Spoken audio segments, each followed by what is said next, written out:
অল্পেতে ভয়াবহ অগ্নিকাণ্ডের হাত থেকে রক্ষা পেল সিপাহীজলা জেলার রুখিয়া বৈদ্যুতিক প্রজেক্ট।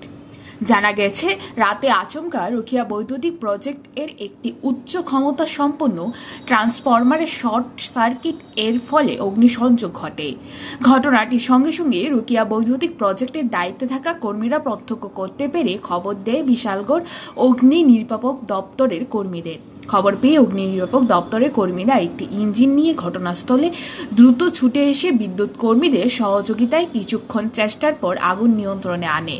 তবে অগ্নি নির্বাপক দপ্তরের কর্মীরা ঘটনাস্থলে যদি দ্রুত ছুটে না আসতো তাহলে এই অগ্নিসংযোগ আরো ভয়াবহ আকার ধারণ করত বলে জানা গেছে।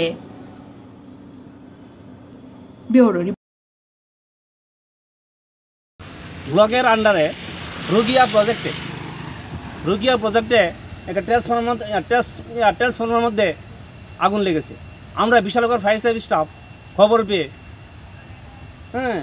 এই রুখিয়া প্রজেক্টে আমরা আসিয়া আগুন আয়ত্তে নিছি।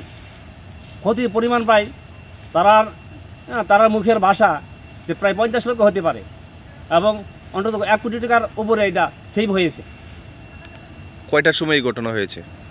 ঘটনা হয়েছে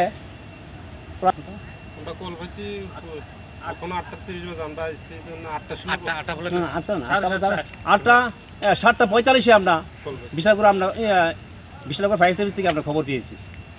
বিশালগড় থেকে আসতে কতক্ষণ লাগছে সময় আপনার? ওই তো আমরা বিশালগড় থেকে আসতে বেশি হলে প্রায় 15 মিনিট সময় নিয়েছি। 15 মিনিট লাগছে না, প্রায় 12 থেকে 13 মিনিট সময় লাগছে।